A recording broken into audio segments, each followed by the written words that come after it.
Arquitecturas emergentes.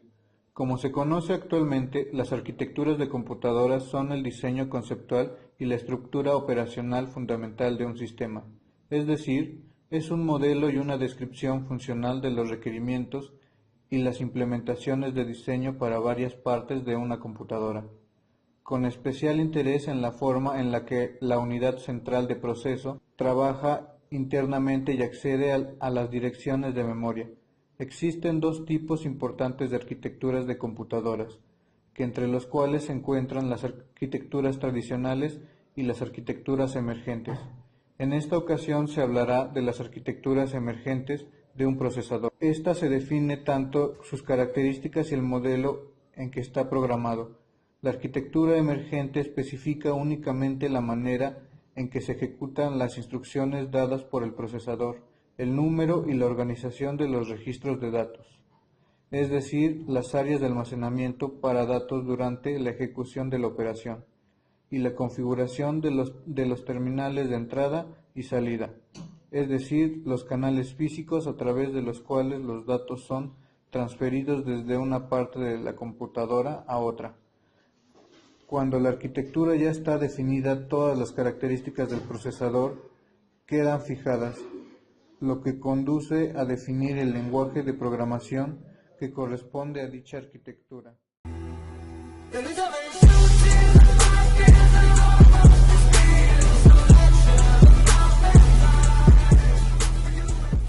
inglés, Very Long Instruction Word, esta arquitectura de CPU implementa una forma de paralelismo a nivel de instrucción. Es similar a las arquitecturas superescalares.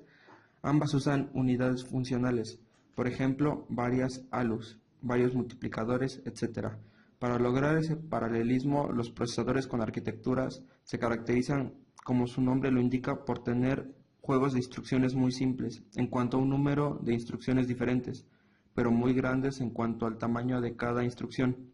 Esto es así porque cada instrucción se especifica el estado de todas y cada una de las unidades funcionales del sistema, con el objetivo de simplificar el diseño del hardware al dejar todo el trabajo de planificar el código en manos de programadores o compiladores, en oposición a un procesador superescalar en el que es el hardware el tiempo de ejecución el que planifica las instrucciones.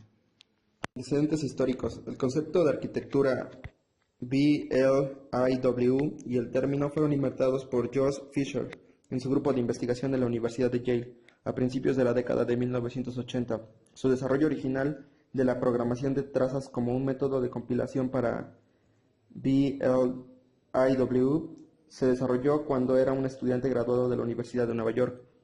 Antes de la noción de programar las unidades de ejecución y el paralelismo a nivel de instrucción en software estaba bien establecida en la práctica del desarrollo del microcódigo horizontal. El primer compilador fue descrito por PhD, tesis de Josh Ellis, supervisada por Fisher. El compilador fue nombrado Bulldog por la mascota de Yale.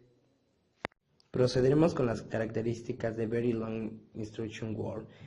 Las características principales que posee son que la longitud de instrucción depende del número de unidades de ejecución disponibles, además de que el paralelismo en las instrucciones es fijado en la compilación. Incluye el procesador que ejecuta en paralelo lo que se indica en la instrucción, además de que requiere circuitos menos complejos con mayor velocidad de reloj. El compilador tiene mucho más tiempo para determinar las posibles operaciones paralelas. Continuemos con las ventajas. Simplifica la arquitectura del hardware, tiene menor potencia de consumo, es menos lógica en la unidad de control de proceso, tiene una mayor frecuencia de reloj, una mayor disponibilidad de espacio entre otras unidades. Finalmente, procederemos con las desventajas, que entre ellas se encuentra que utiliza compiladores muy complejos y muy dependientes de la arquitectura de la máquina. Necesita modificaciones en la tecnología o en las arquitecturas de la máquina y requiere de un nuevo compilador, además de que no se pueden llenar todos los espacios en las instrucciones de memoria.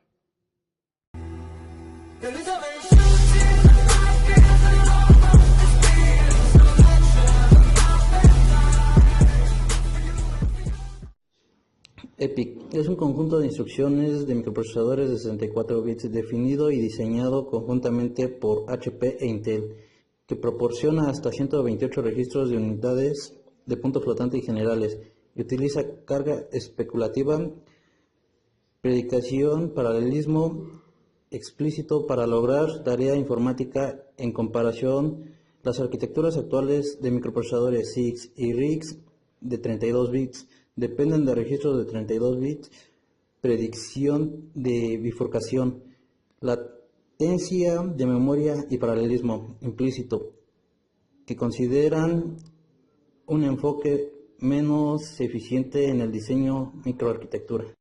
Antecedentes históricos de EPIC. Este paradigma también se conoce como arquitecturas de independencia. Fue utilizado por Intel y HP para el desarrollo de la arquitectura de Intel IA64 y se ha implementado en la línea de procesadores de servidor Intel.